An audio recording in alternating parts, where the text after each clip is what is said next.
Alex, Yes. sharks are overrated, in my opinion. I disagree.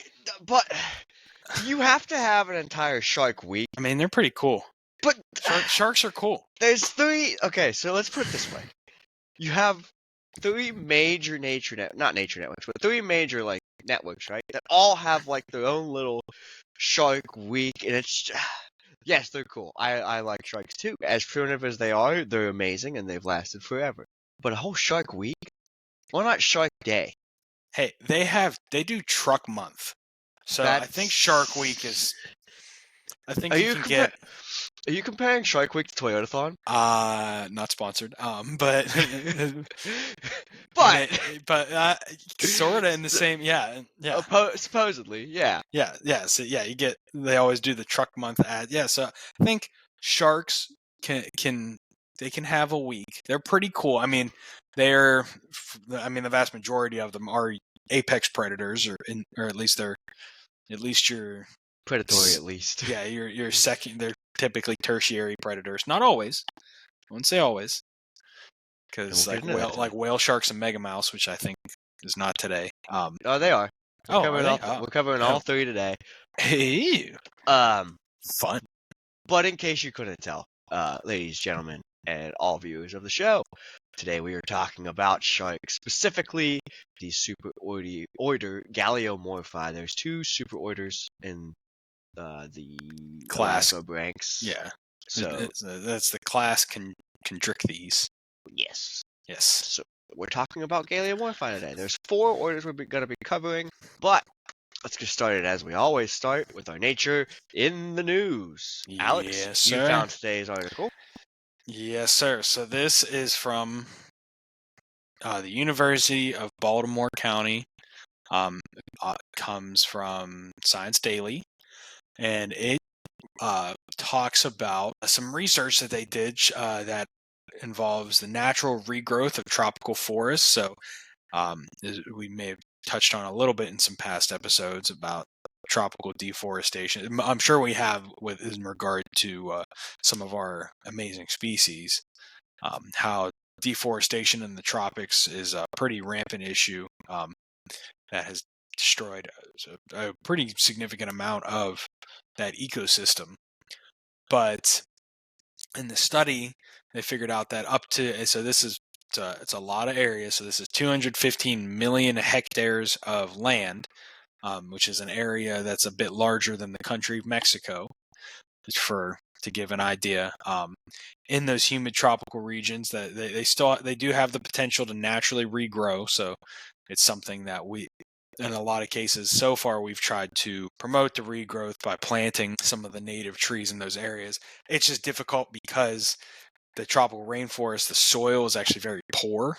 It's surprising for how biodiverse they are. So typically in a good chunk of the world, you get that, they always say that top 6 inches or whatever, some places is more. That's your like organic layer of soil. That's where life happens mostly. Just to clarify real quick, this 215 million hectares is not one spot. This is spread out across the globe. Yes, this is spread out. Yeah, about 5 countries we're really narrowing in on. Yes, yeah, primarily Brazil, Mexico, Indonesia, China, and Colombia. So a good chunk of South America, and then a little bit of the Southeast Asian Pacific, to give an idea. That's Central South America. But in that area, it said over a time frame of about 30 years, if this forest was able to naturally regrow, it could store 23.4 gigatons of carbon over that 30 years. So it's a big hot topic always in the news about climate change and how the effects of releasing significant amounts of carbon into the atmosphere has caused that climate change over the last, especially since the Industrial Revolution, so over the last couple hundred years, and it's just really now in the last probably 30, 50 years, they're starting to see some of the effects, which is something we can go into at a later date. But that's a impressive like a significant amount of that carbon that could be captured and stored in just the natural vegetation that would I mean that would It'd be the second largest carbon sink after like the ocean. yes, yeah, like by a good bit. And it would also help things like the impacts of biodiversity loss, and then of course water quality, because when you lose all that vegetation, we said that soil is very poor, it runs off into the water and it just kills the water quality. Yeah, a lot of sediments and silts and things like that murky it up and kind of prevent oxygen from circulating through, and a lot of other things from a lot of other nutrients from circulating throughout the water system. Okay. Yeah. And then it said with those 5 countries you mentioned earlier, they cover more than half of the area that they mentioned that it has some of the strongest potential for regrowth. So they focused in on those 5 countries because of their potential in regards to the study that they used. And it's something like we said, trying to like replant it is something that has been done in the past. It's very expensive and it can be difficult, but using more natural techniques to allow it to regenerate on their own can be much more cost effective. You get a longer lasting result. A lot of this information that they base on is a little bit more on models, is kind of what they base it on, but that's taken from past like satellite images that they were able to look at those areas that had been cut in the past, and then that tree cover started to grow back and increased over the time from about 2000 to the early 2010s, mid 2010s. So something that trying to extrapolate it to a bigger area it may be able to store a lot of that carbon, which would be very very good for the environment. Right. That's a little bit for our nature in the news today. That once again, University of Maryland, Baltimore County published this article on October 30th, 2024. So Yes. recent from the recording of this episode. This Yes. episode will go up on November 3rd, 2024. So we're about 4 days, 4 to 5 days past. Yeah. And we kind of threw it up a little bit. Typically, we throw in some paleontology because those are the ones that I find. Alex is really good at finding the more environmental hot button issues that I tend to stay away from. But with that, we're going to head on into our lesson for the day today, as we kind of alluded to with our little opening, as well as just throwing it out there. We're talking about sharks, carchariforms, lamniforms, or rectolobiforms, heterodontiforms. Those are our 4 groups of the day. Pretty that was a tough one. Pretty easy to pronounce, except for the one. Yeah. But let's get into it. We'll start with carchariforms, which is actually the largest group of the day, with about 270 species. It's a lot. Yeah, it's a pretty good amount. So to break this down, we have cat sharks, swell sharks, and requiem sharks in this group. Cat sharks and swell sharks are very similar to each other. Requiem sharks a little bit different, but still fit in the same grouping. They are characterized by the presence of the nictating membrane of the eye. That's what really separates this group from the other groups we're going to talk about today. Most of them have those 2 dorsal fins, anal fin, and 5 gill slits in today's groups. Okay, so to get into a little more specifically, the cat sharks, they tend to be more benthic, feeding more on your benthic invertebrates and some small fish. So they're kind of more bottom feeders. Like you said, like those benthic invertebrates, you think like crabs, snails. I don't know, probably not sponges, but some of those smaller, your crustaceans, things like that. And really, it pose no harm to humans. They're not very big. Most of them growing only up to about 80 centimeters, which in inches, I don't know what I had a ruler here the other day. Oh, here it is. So 80 inches, that'd be roughly 3 feet. That's some of the bigger ones. So as far as sharks go, that's not very big. Many of them have like some patterning that ranges from like stripes to patches or spots. So a little bit, it's not a super defined like, oh, you have one. When we talk about a little later, the tiger shark, they have a pretty noticeable, especially on the younger ones, a noticeable striping pattern on the body, and then gets into some of the species. So we'll go to swell sharks then from there. Some of them, they're able to actually fill their stomachs with air or water, so it makes them bigger and the girth around them. It's kind of a form of self-defense. Make yourself a little bigger, makes it a little harder to grab onto. Yeah, kind of like a pufferfish.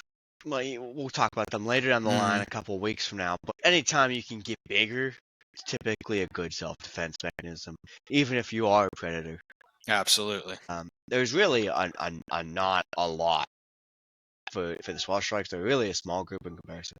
But the small spotted cat shark, which is one of these, have we talked about this yet?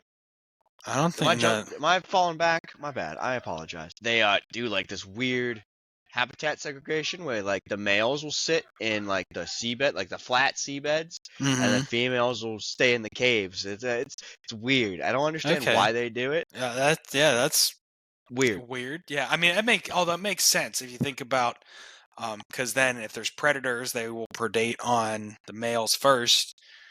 And like we've talked about in the past, usually one male can fertilize a whole lot more eggs from multiple females. So yeah, this is so the females in pretty much pretty much all cases where there's that sexual dimorphism where you have males and females, the females are typically preferred in senses like that where they try to protect the females more for that reason. Right. Okay. Yeah, that makes more sense.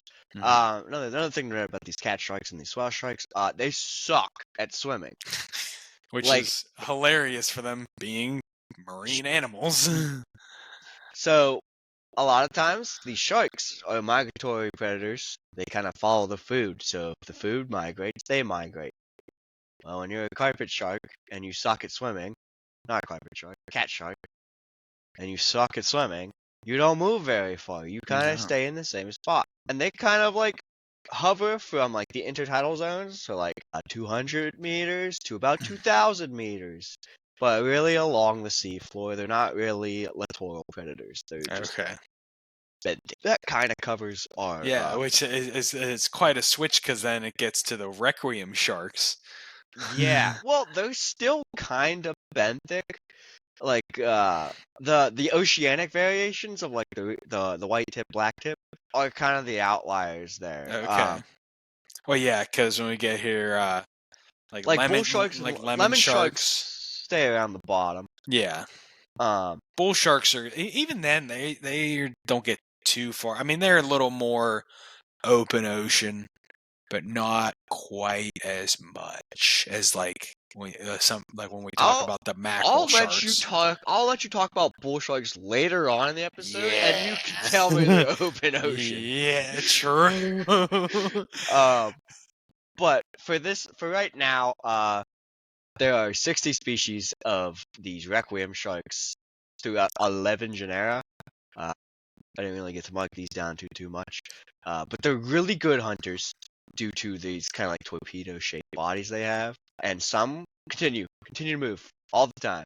Others really good at sitting on the bottom, like the lemon shark, things of that nature, where they just kind of like sit at the bottom, wait, and ambush. And then there's one more group that we really have to talk about in this order. They're very special. They're very special. Very special group indeed. Spherinidae. Which if you couldn't tell by the name, they're the hammerhead sharks. There's 10 species of hammerhead shark.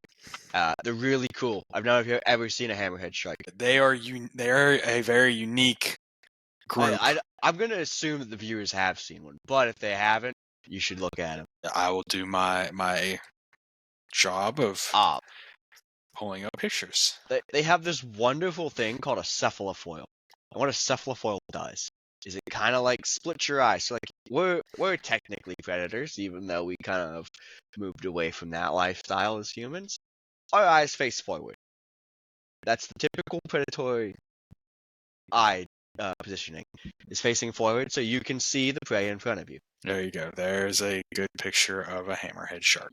As a hammerhead shark, you have a cephalofoil, so you can't see directly in front of you because there's face in the way. So you have eyeballs on the side of your head, which give you a 360-degree vision because of how far apart they're spread.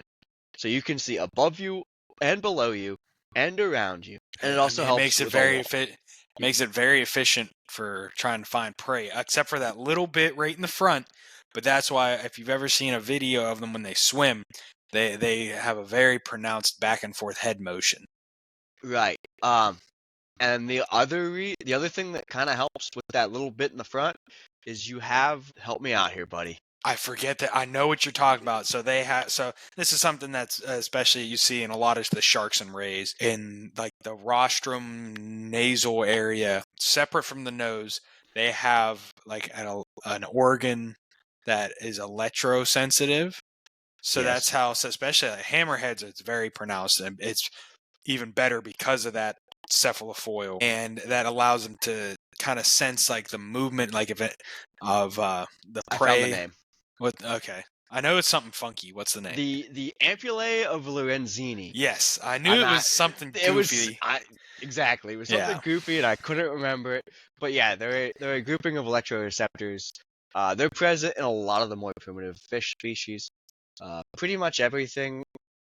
All lobefin fish, because lobefins evolved into tetrapods. So the tetrapods don't have these, obviously, because we don't. And the rayfin fish up to like sturgeons and paddlefish in terms of like evolution. Okay, so you're more your older rayfin species. Yeah, the more derived species do not have them. Okay. Yeah, it allows them to like sense like electrical fields. So like if you think about for like your larger animals, most things, your nerve pulses like when to move use like a little bit of electricity. And that's how it moves. Like how the nerve pulse moves through the nerves to move your body per se, while those ampullae of Lorenzini can sense that, and that's what allows them to kind of find things that are hidden, like in the sediments, especially or in the sediment, in front of them, or and this is kind of where the misconception of sharks can smell blood comes from, and I think that I'm not. Well, like they can, yeah, to a certain extent, but like the success they have at it, I really think comes from this versus like the ampullae of Lorenzini versus the actual scent that blood produces. Okay, yeah, I'm not sure. Don't quote me. Yeah, I don't know for sure on that, me. Because they do have pretty good senses of smell. John, don't clip this. You're gonna get me in trouble. But species vary in size from 3 to 20 feet up to about 1,300 pounds, which is pretty hefty. Yeah, that's pretty good size. And the largest caught one was about 1,500 pounds, caught in 1906. Nice. So that's about what 700 kilos, Right about roughly. 750. Yeah, because 2.2 pounds per kilo ish. So yeah, so they're pretty large. Moving on, we have lamniforms, which are gonna be the more famous. Yes, sharks. These are your more famous sharks. These are more commonly known as the mackerel sharks. So these have your, like as we said, the most famous and most familiar shark species, such as the great white, the mackerel, of course, but it also includes things like the basking shark, the basking sharks, the mako sharks, yes. the thresher sharks, yes. the mega mouth. Yes. So these ones, as we said, they have the 2 dorsal fins, the anal fin, and the 5 gill slits. But these sharks lack the nictating membrane. It's a membrane. You see it a lot, especially in lizards. I think it's very pronounced where that it's a membrane that just comes up over the eye to protect it, especially in predators. So what happens in these sharks is if you've ever seen a video of like a great white attacking something, they will actually kind of roll their eyes back into their eye sockets to protect them. So for like that last like couple, however many feet, when they're going to bite something, they're basically blind. If you watch a video in slow motion, you kind of see the jaws extend out of the mouth almost, and it's in that time frame whenever the eyes roll back as well. Yeah, and there's some species of shark that do that are very pronounced with that, like goblin sharks. They're freaky. Yeah, I don't know when we're talking about this. I'm not sure where they fall, but from that, it was because they fall of this. Here. They okay. Yeah. Do I know where? No, but they fall in this group. Okay. So because of this, well, as we said, these famous sharks, many of them are apex predators in their ecosystems, but some, like the basking shark, the megamouth, they are planktivores. So all they do is they open their mouth and just swim and consume plankton. And so the little tiny, we talked about a while ago, just little teeny tiny invertebrates that's just float in the ocean. But the lamniforms, they come from about the Jurassic period. So I forget what that is in years. 150 million years ago, somewhere in that time frame. 145. Yeah. 100. So like the middle period of the Mesozoic area. So like the middle period of the age of dinosaurs. But yeah, and then during the Cretaceous period, they underwent like a pretty major diversification. So they split. However, there's only about 15 species of lamniform that exist today, compared to the 200 some that we talked about in the Carcharniforms. Yeah, if you wanna visualize this, picture a dot, and that's like when lamniforms first existed. Now we're gonna go to Cretaceous, and that dot's gonna get really, really big, really, really fast, and we have a lot of lamniforms. And then the Cretaceous extinction comes out and wipes out all the dinosaurs, meteor, ice age, whatever you want to call it. Shrinks, and then we're back down to 15. Yeah, and we haven't really grown. We haven't really diversified out of that. Mhm. And we're not really going to, because there's a lot of things that happen right now with overfishing and abiotic and other biotic factors. Yes. But Alex, Yeah. So continue your talk. so these 15 species, they're divided into 7 families. There's one genus that's kind of unique. It is the genus Alopius, which is the thresher sharks, which they're distinguished by an exceptionally long caudal fin. So one of their tail fins is exceptionally long, and they actually can use it almost like a whip to stun their prey as they swim by it and then eat it from there. Tyler has pulled up a picture of the thresher shark. They're kind of funky looking when you look at their face. They're just like a lost puppy.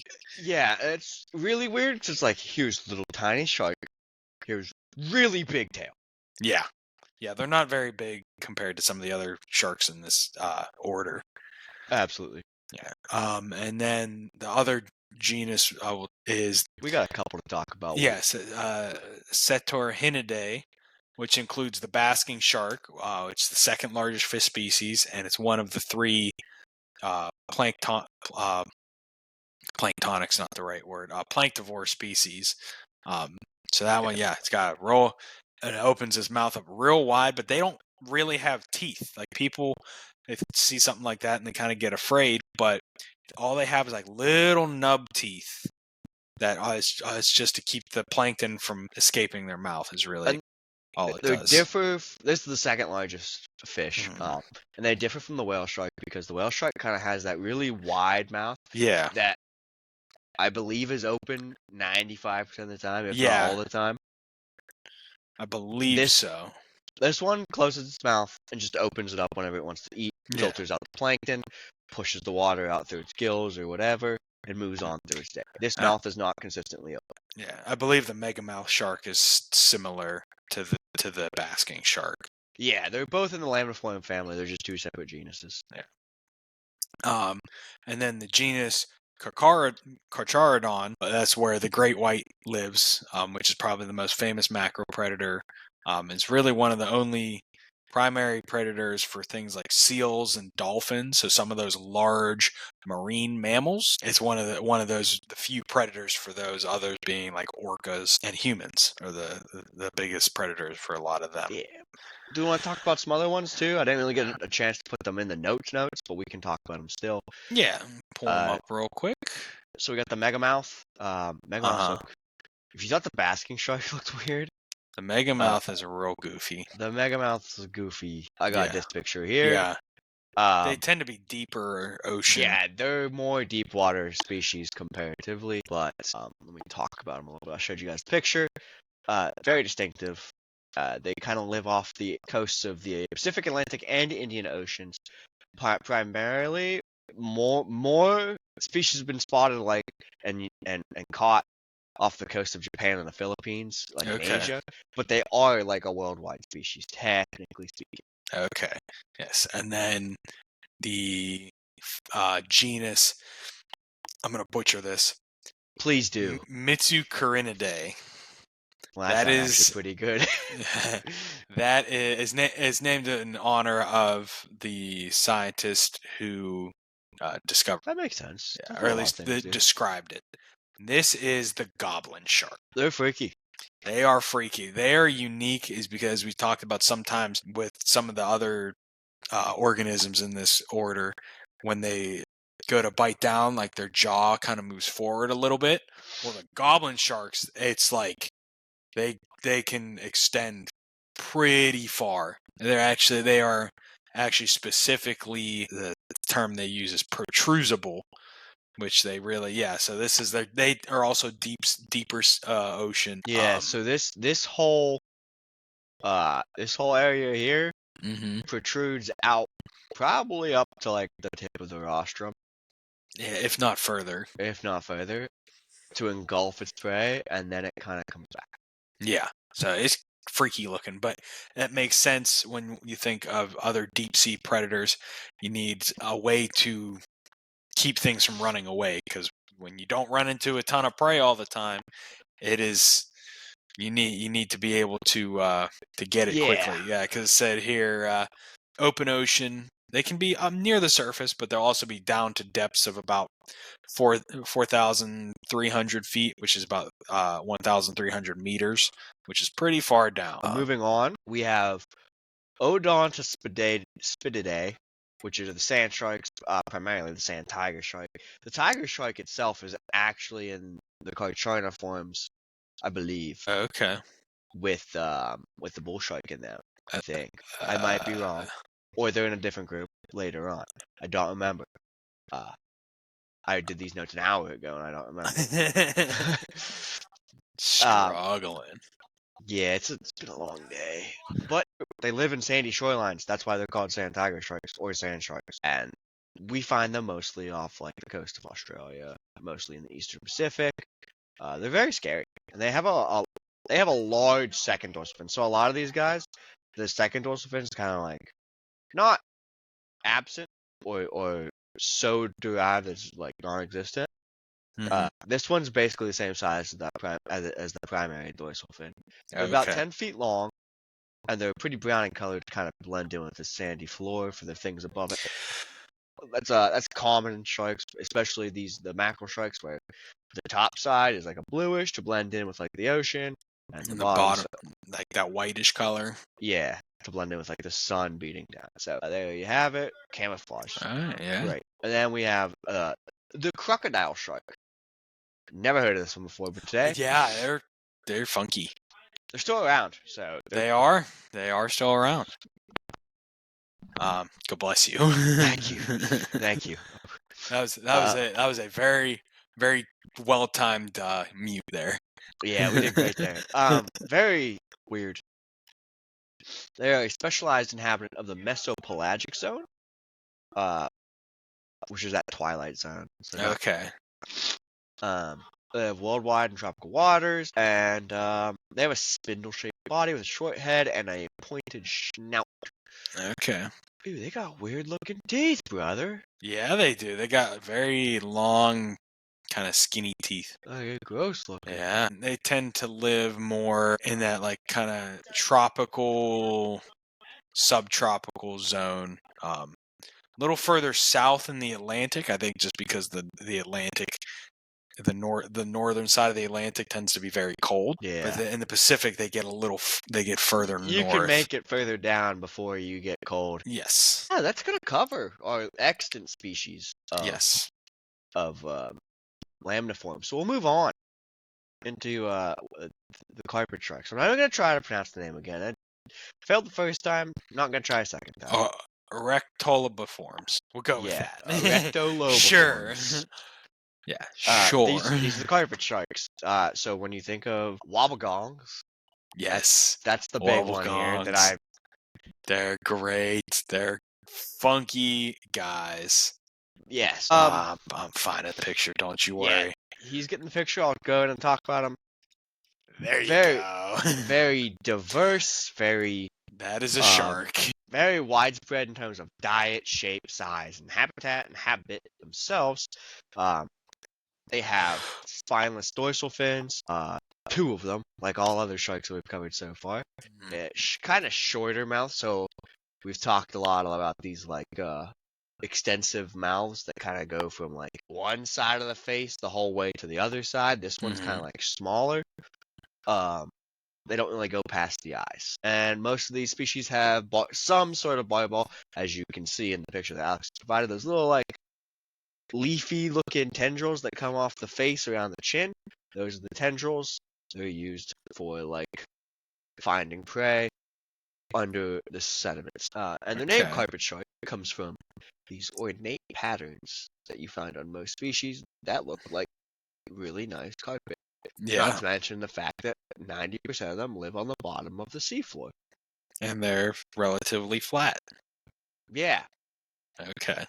The biggest one, Alex, if you want to take a guess. I looked at the notes already. It's the whale shark. Cheater, the whale shark. They're huge. They're 50 feet, making it the largest fish as well as shark. And the smallest one is the barbel throat carpet shark, which is about 3 feet long.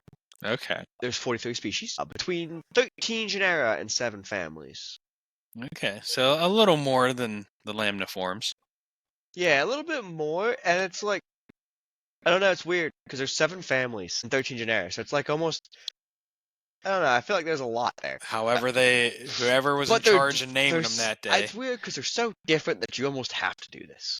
Yeah, okay. We got, was a couple species of blind shark. And is that a genus? Brachylidae? That would be the genus. Okay. Live off the coast of Australia, have long barbels, long spiracles, and pronounced nostril grooves.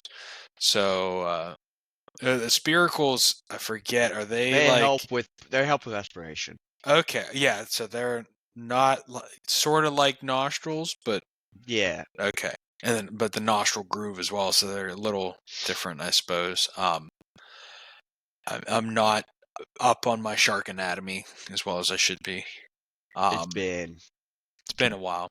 5 years since birth? Yes. It's been 5 years since I took zoology. But they're called blind sharks, not because they're actually blind, but because whenever you take them out of water, they close their eyes. Okay. Which is cool. Odd, but cool. Moving on, we have the nose sharks. They have longer tails. Mm-hmm. They have subterminal mouths, so that means that their mouth starts before the end, like their nose. Like their rostrum goes out further than their mouth. Okay. Which is kind of like the telltale of a benthic lifestyle. Yes. Your mouth being under your nose. Yes, like significantly. Yeah. Okay. They have barbels present on their lower jaw to help them find their prey, similar to most other carpet sharks. They don't get very big. These are the ones if you go in areas like seagrass areas around a lot of like the islands. Like I was in high school, I was in the Florida Keys and I went stand-up paddleboarding. And we saw a bunch of these guys. They're relatively small, probably your typical nurse sharks somewhere in the range of like 4 to 5 feet, something like that. I'm sure they get bigger. At least the ones we saw were only about that 4 to 5 foot range. But they're thank you, Nat Geo. yes, but they don't really have big teeth. Like you see a lot of people catch them just right offshore, and they can handle them, and they're pretty Yeah. chill. And no shark attacks are unheard of. Am I messing this up with lemon sharks? Maybe lemon sharks, because I don't think nurse sharks really have, like I said, they don't really have big teeth. Lemon shark attacks aren't unheard of, but we'll talk about that later. Well, we should have already talked about that, technically. Not unheard of. Moving on. Bamboo sharks. So the bamboo sharks have that same long snout with subterminal mouth and nostrils. And they're only about 4 feet long. They have proportionally long tails compared to their body length. Oftentimes that tail is about the same length as their body. Okay. That's really their claim to fame. Nothing outstanding. Collared carpet sharks are even smaller, about 3 feet long, Mm-hmm. and their claim to fame is their cat-like eyes. So they have really thin slits for eyes. Okay. Versus, I guess most sharks do, but these are like really pronounced cat-like eyes. Okay, yes, because some of, especially the lamniforms, they have tend to be rounder, like rounder pupils. Yeah. They don't have the slit pupil, and also because I looked up a picture when we misspoke for the nurse shark, saying the subterminal mouth is like lower. It's actually the other, like they're like they have a very short nose. Like the mouth is very close to that, and that's why when we were saying subterminal, and I kept thinking that, but as soon as I'll pull up a picture here of a nurse shark. Dude, nurse shark teeth are gross. They are kind of gross. I like to look at pictures and then completely go off topic when Alex starts to talk. Of course, it's fun.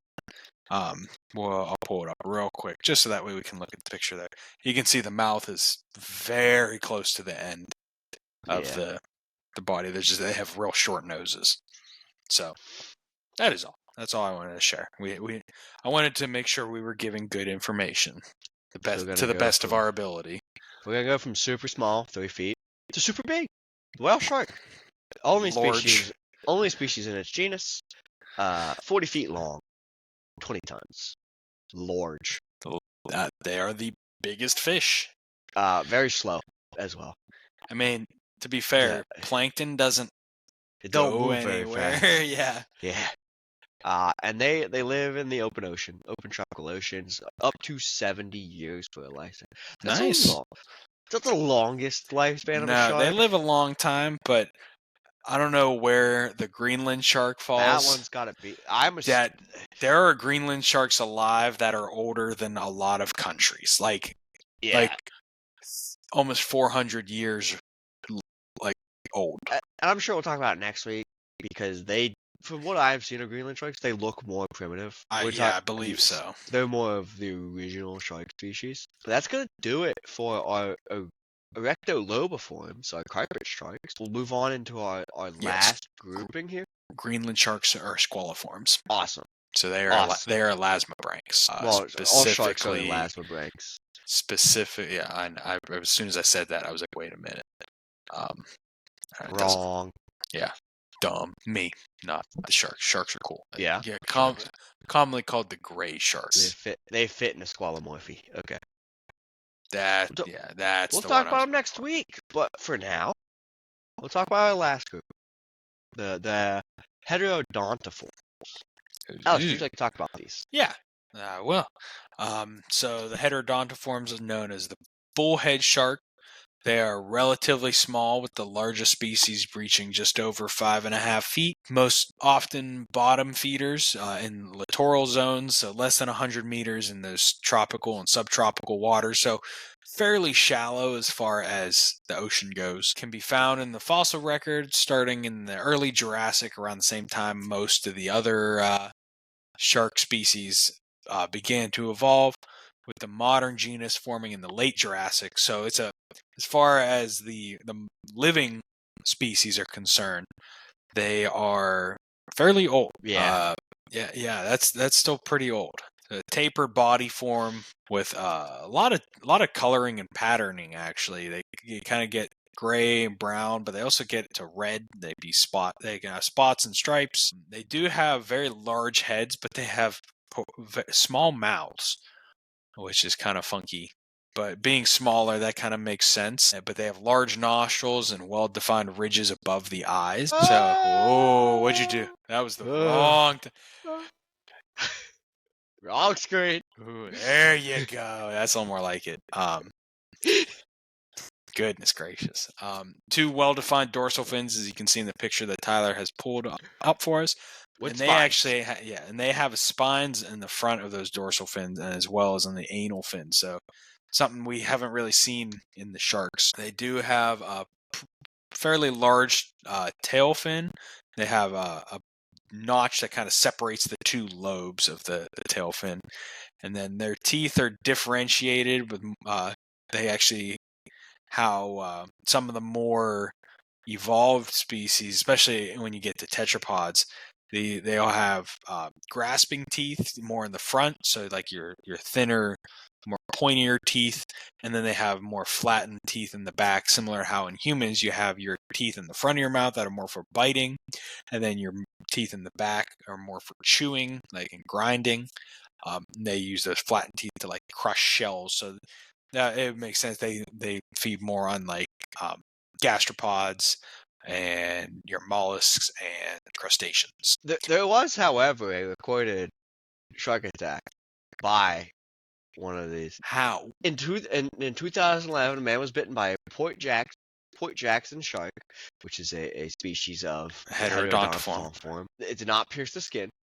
Okay, yeah, I mean, he was able to swim away with this shark attached to his calf. must not have been a very big shark. He must have just done something that it just was grumpy. Must have, yeah. And the shark decided, I'm taking a nibble. So interesting. Yeah. Interesting indeed.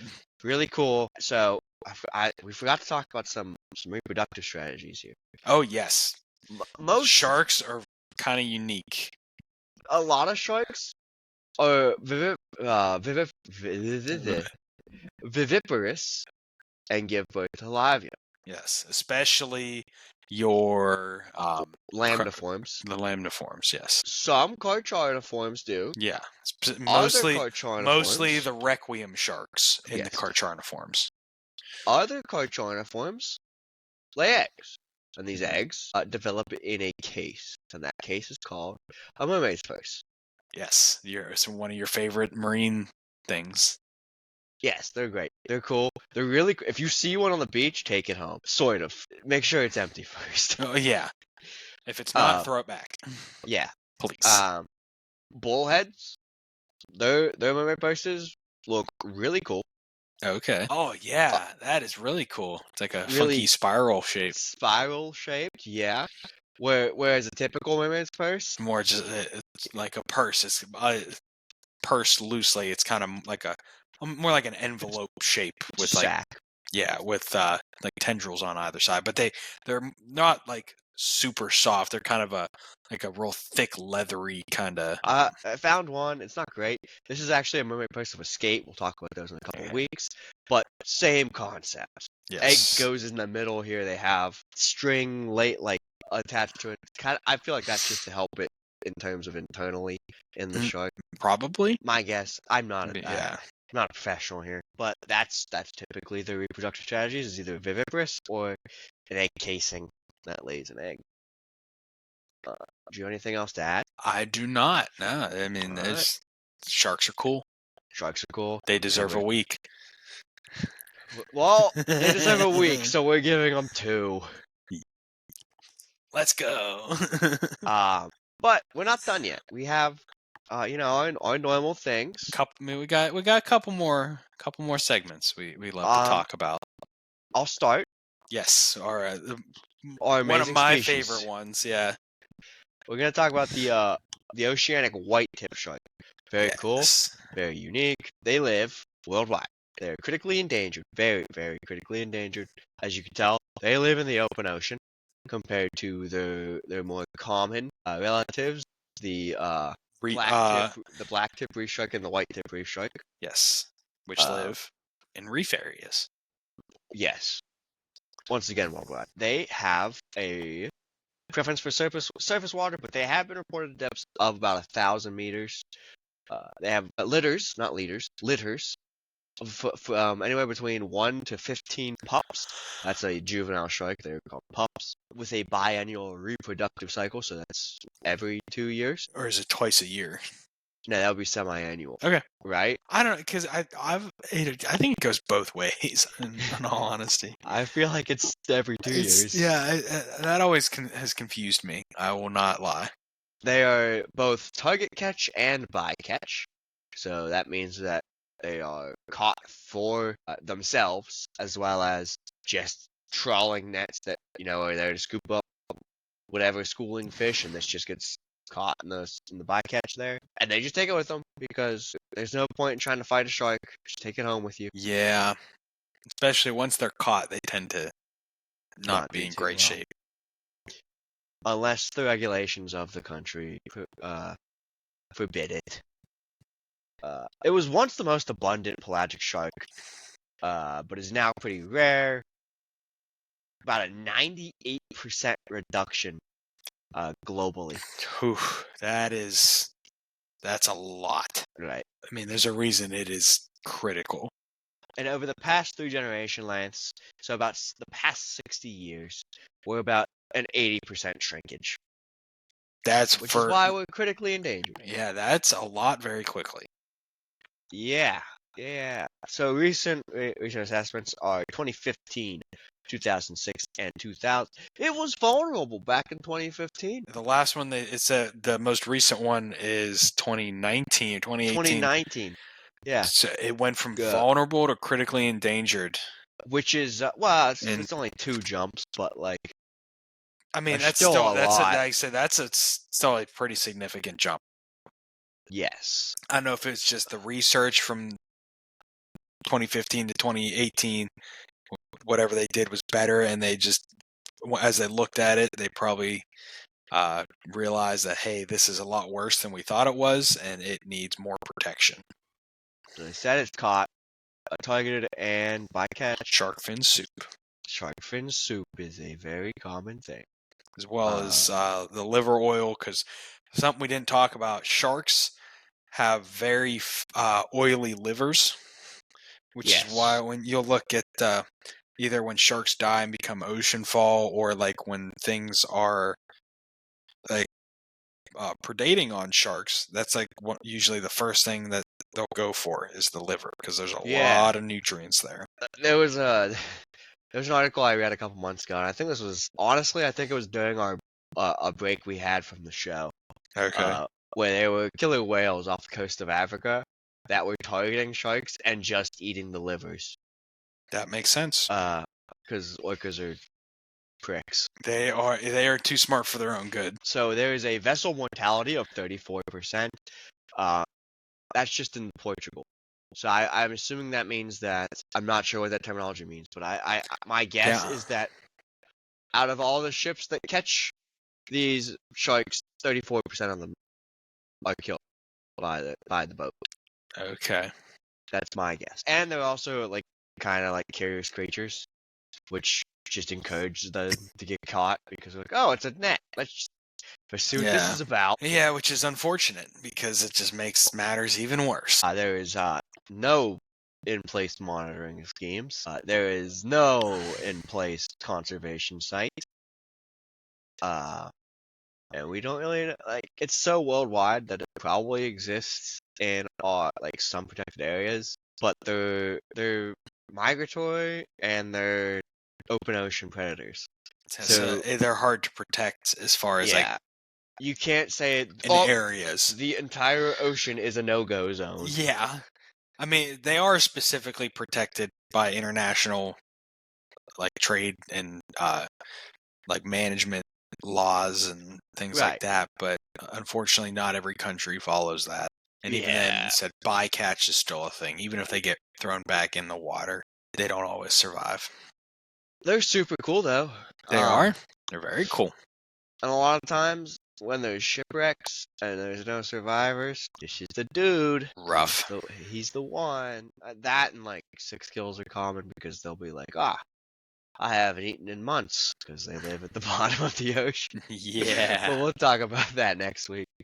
But that's going to do it for me and my amazing species. Alex, I will pass it on to you for your Yes, most sir. wanted, and it's a doozy.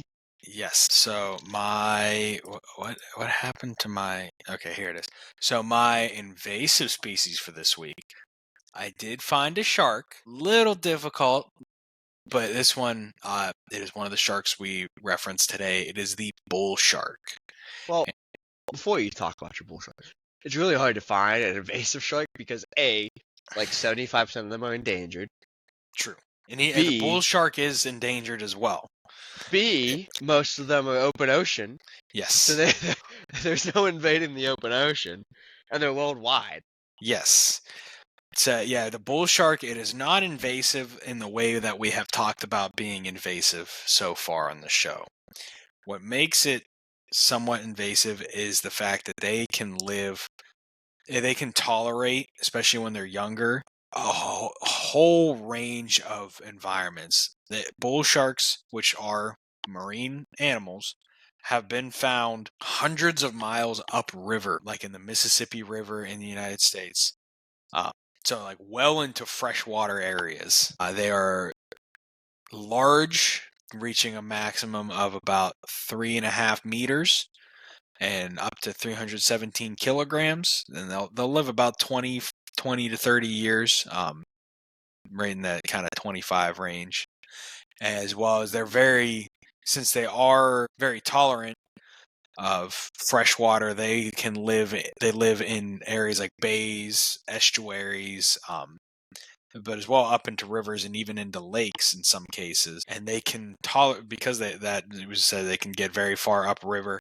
They can also tolerate hypersaline bays where they're like super salinated over the typical couple percent that the open ocean is. And it's especially when they're young, they tend to be more tolerant, but they can also be found hundreds of kilometers out to sea. So the tolerance for freshwater environments is kind of what makes them invasive, because they are not native to those freshwater environments, but they will get into those rivers and lakes and feed on the native fish, and they will be the biggest predator in that area typically. I won't say always, because especially in like the southeastern United States near the Mississippi, there are gators, alligators, and crocodiles. So, but even then, a lot of them tend to still be larger than most alligators and crocodiles. I mean, 3 to 30 meters. Oh no, sorry, that's the depth that they live in. So they can tolerate those shallow river ecosystems as well. Sorry, they typically reach sexual maturity once they reach about 1.5 to 2.5 meters in length, which is 15 to 20 years. So they have to live a pretty long time. As you said, they only live about 20 to 30 years. So they takes them a while to reproduce, which is why I think they're just vulnerable. So they are the lowest level of endangered. Well, there's least concern, but yeah. Yeah. Well, it depends on where you look. Yeah. But the issue too, as well, because they are very aggressive, so they are the most dangerous species of tropical shark. This and tiger shark are the ones that are most notably the ones involved in shark attacks. Yep. So, and especially with the bull sharks, because in those estuary and kind of like river mouth areas in warmer, like tropical and subtropical regions, that's and where a lot of beach areas are. And since they can tolerate that shallow water, that's why they wind up getting into confrontations with people. Yep. Yes. So, but that will do my most wanted for this week. Not like our traditional most But wanted, still a pest, still an but issue. still, yeah. When it is in areas it's not supposed to be, as kind of what an invasive species is, it becomes a problem. All right. So that leaves us into our last segment for the day, our From the Vault. And there's a lot of sharks to pick from. Yeah, I mean, as we said, they're in old. They're old. They are old. They are. Is it sharks that are older than trees? Like, Yes. yeah. Sharks are Well, older than, well, sort of. sharks are older than some things. They're definitely older than flowering plants, I believe. Like Hey, angiosperms. it's a I don't know. It's weird. It's is strange. That's the yep Sharks are very old. Leave it at that. winner. That's the winner right there. But I could talk about a lot of things. Like I could talk about eagle sharks, but I'm not going to. I could talk about what else could I talk about here? Some cool extinct carcharodontiform, but I'm not going. When you think of extinct sharks, there's only one thing you think of. The big boss shark The big of all boss, the big boss sharks. the godfather of sharks, the megalodon. The megalodon. And yes, the megalodon is extinct. I don't care who you are, it's extinct. We don't see whales washing up on like Yeah, blue whales, because that's what these things would have to feed on to survive. Would be like blue whales, whale sharks, gray whales, like humpbacks, the largest organisms on the planet. You don't see them washing up on beaches with big bites taken out of them. right. Now, could there be a large great white shark floating around the ocean? Yes. Yeah. Could we say that's the megalodon and be an idiot? Yes, we could. Yes, because the best estimates on the length of these things, 20 meters, which is almost 70 feet. That's big. That's like massive. Yeah. That's bigger than a blue but not bigger than a blue whale. That's bigger than a whale shark. Yes. By a that's 2 whale sharks almost. Yes. That is massive. So for comparison, the blue whale, I think it's like they get about 100 feet. 100. Yeah. So the maximum confirmed length is 29.9 meters, which is 98 feet. So 3/4 of a blue whale, your average blue whale, they're fairly close in size. Right. So And we're not sure what these even looked like because all we Yes. can go off of is jaw fossils because that's the only like hard bone these things have because Yes. they're cartilaginous fish. So that's a common issue we have. We've identified tons of extinct sharks based off of jaws and teeth fossils that we find because those are the only things that can fossilize. So we're kind of in cahoots on what these things actually look like, whether it's just a thicker, stockier great white shark or something that looks like a basking shark with actual teeth. Okay. Or a sand tiger shark that actually went to the dentist. Like I don't know if you've seen a sand tiger shark's mouth, but they're done goofed up too. Yeah, they're freaky. But like so, as we're saying, like minimum error, 67 feet. But most models, the average is about 34 feet. And we're predicting 82,000 newtons in bite force, which is like a lot. Yeah, I mean, so that's like 108 to 182,000 newtons, which is about 24,000 to 41,000 pounds per square foot, I think is what that means. I have no idea. Of force, whatever, or pound feet of force, which is a lot. I mean, they would like bite most modern whales like just in half, basically. It's ridiculous. They had massive mouths that they had a lot of bite force, which made sense because the time that they lived, there were many other very large predatory species as well. This was the era of the whale-eating cetaceans, so things like the Leviathan. That's so the big one. we haven't this because they're mammals. We haven't talked about the cetaceans yet, but that is your whales and your dolphins, especially your whales. These would have been sperm whales with massive teeth that would have eaten other whales. Yeah, the era of the megalodon. We'll talk about megafauna a lot as we go through these from the vaults. Yes. Specifically in mammals when we get there. This era where the megalodon and the leviathan and things like that, when these things were around, this is the era of oceanic megafauna. Yes. Everything is massive. Everything is out to eat everything. It is the Wild West of the ocean at that point. it's this guy. This guy was the big man, one of the big man on top. Yeah, this was the warden. Yes. Huge, massive, and we're saying huge and massive just off of teeth. Yeah. So and that's the thing. All we have is the teeth. So they could have been more like, just based off the teeth, the way they're shaped, they relate them very closely to great whites. Right. Now it is. It was originally classified as a member of Lamnidae, which is where the great whites live, but it was reclassified into its own extinct family, believing to diverged from the great white during the early Cretaceous. So they found some fossils that kind of compare the two, but it is different enough from what they have found.